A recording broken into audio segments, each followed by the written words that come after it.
Ngayong araw na ito ay muli akong binalikan ang mag-iina na sila lang ang namumuhay dito. Kaya tarahan niyo po ako mga kaprobinsya na makita ang buhay mayroon sila at ito yung bahay nila. Pinagtagpi-tagpi na mga pulot-pulot na mga trapal at sako. Kaya halay kayo at pumasok tayo sa munting bahay na ito na inayos na lang niya para gumanda.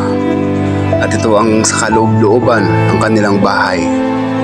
Kahit ganito yung sitwasyon nila, makikita mo ang kaayusan niya sa bahay. Nasa mabubuting kalagayan mga gamit nila. Pero ang bubong po nila ay trapal lang po. At alam ko po na may tubig pa rin na laman ang trapal nila.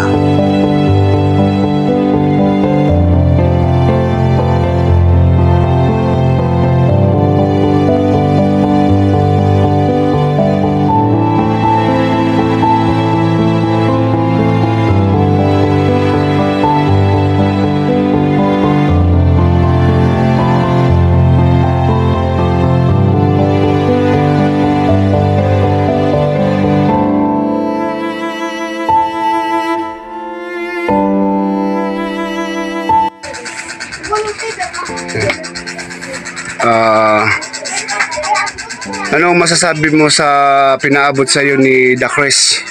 Maraming salamat po sa binigay niyong tulong sa akin sa pagpapaayos ng bahay namin. Malaking tulong na po yun na ibinigay niyo. Maraming salamat. At sana sa mga tutulong pa at sa gustong tumulong, sana po matulungan niyo pa po kami para mapaayos na po talaga namin yung bahay namin. Kasi wala na po talaga kami kakayahan magpaayos. Kasi sirang-sira na po talaga yung bahay namin. Nahihiyaman po ako na humingi ng tulong. Pero inaamin ko na lang po sa sarili ko na hindi na po talaga namin kaya magpagawa ng bahay namin. Dahil nga sa isa akong solo parent, wala naman akong asawa.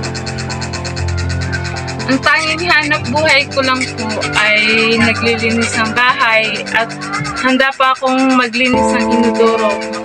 Makabili lang po kami ng bigas sa araw-araw. Ayun, kahit pambigas lang, kahit pambigas lang, tatrabahuin mo. Survive lang kami mag-iinit. Okay. Ayun. Ito yung dalawang anak niya.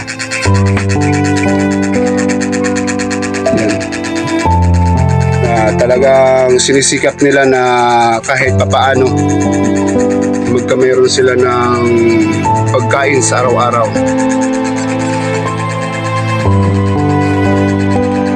At itong trapal na ito ay yung nagsisilbing takip lang nila para at least hindi sila talaga tuluyang maulanan. Ito pong trapal namin, hindi ko po ito tinatanggal. Kasi po, pag tinanggal ko po ito, natuturuan kami ng ulan. Ano to, tubig to? Ito, katulad nito, may tubig. Pag sobrang dami na ng tubig niyan, bumabagsak na lang yan bigla.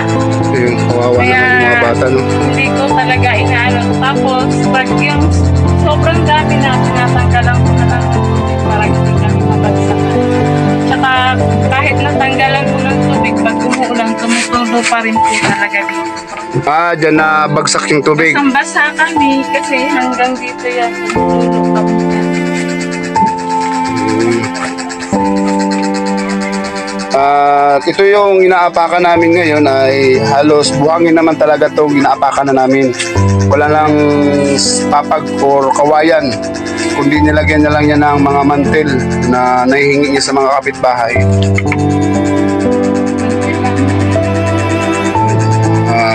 Tinatsagaan niya talaga na maging maganda kahit paano yung bahay niya. Ito po. Tagus-tagusa, no? Wala na po. Wala na.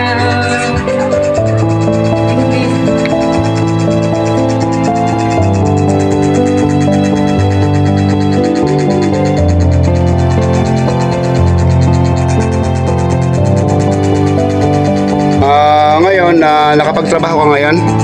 Sa ngayon, ay kanina po hindi. Kaya Wala ka trabaho? kanina, wala kami pambiling bigas at saka hindi kami nakapagsaing kasi wala naman nagpalabada. Kaya binigay ni Miss Henry na biskwit tsaka tinapay sa amin ng isang araw. Yun na lang ang pinakain ko sa dalawa kong anak at yun na rin ang pinaalmusal namin. Ayun. Kaya nagpapasalamat po ako kay Miss Jenred sa Kay Jenred Mix Vlog. Ayun, no, si Jenred Mix Vlog. Salamat sa iyo, Jenred Mix Vlog, sa pinabot mo daw sa kanila na biskwit at makakain. Nakaraos po kami nag-iinan. Maraming salamat po. Ayun. Maraming salamat po, Da Chris, sa binigay mong tulong sa amin. At gumain yung pakiramdam ko kasi nakakapagpagawa na ako ng bubong namin.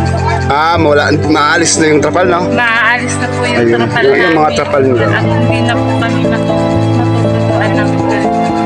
Yung Maraming salamat po talaga, Da Chris, sa binigay niyong tulong sa amin. ayun, Bagay. napakalaking bagay. Oo nga naman, sa hirap ng buhay ay napakalaking bagay na pong ibinigay niyo po, Da Chris, na 5,000 pinaabot niyo po para sa kanyang pagpapabubong man lang dito ng munting bahay niya. Da Chris, maraming salamat po sa binigay niyong tulong. Napakalaking tulong na po yung para sa amin. Kasi yung bubong po namin, nagtsatsaga lang po kami dito sa trapal. Ngayon, bali mapapagawa na namin yung bubong namin. Kaya matatanggal ko na po, hindi na po kami. Ayun. Maraming salamat po. Muli naman tayo nakapagpasaya sa taong talagang kailangang tulungan at karapat dapat naman talagang tulungan.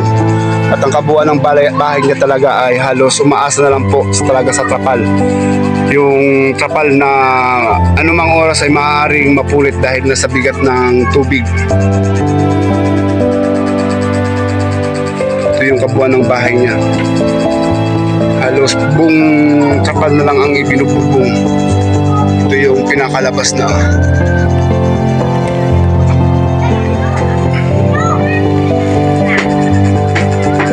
Kaya pag umuulan, bumabagsak yung tubig dito pag hindi na kaya ng tamtax. Ito yung lang mga nilalagay niya, mga pang tamtax at mga pakong maliliit. Kaya kahit ako, Da Chris, sobrang nantig po ang puso ko sa pinabot ng tulong sa kanila. Kaya sa susunod na mga araw ay maaaring mai-ready na namin na kahit papaano mapaayos na namin yung bubong. Kasi nakakaawa naman po ang kanyang anak. Dahil kung dumating naman yung time na yung anak niya ay kawawa naman, natutulog, bigla bubuhos yung ulan sa tapat niya, yung kapal. Kaya nakakawa naman kanyang anak dahil ang kanyang anak ay may sakit pa at sa kasalukuyang pinapagamot niya pa. Kaya napakalaking tulong na nito, Da Chris, na kahit papaano mabigyan man lang ng mabuting tulugan ang kanyang anak. Kaya taos pusong pagpapasalamat sa iyo, Da Chris, sa pinabot mong tulong sa kanilang mag-ina na 5,000. Pasamantala, tanggapin mo na to, makabili mo na kayo ng bigas. At sa susunod na araw ay babaklasin natin to, gawag na tayo ng parang para kayo makakahiga. O saan kayo dito party na pwede natin magawa ng paraan na makahiga kayo.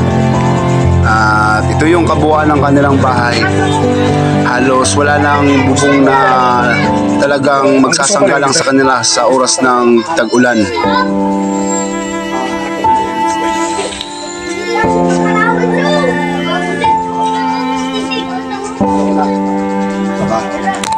Yung makukuha lang ko dito na maglabaw. Ako dito ang madami.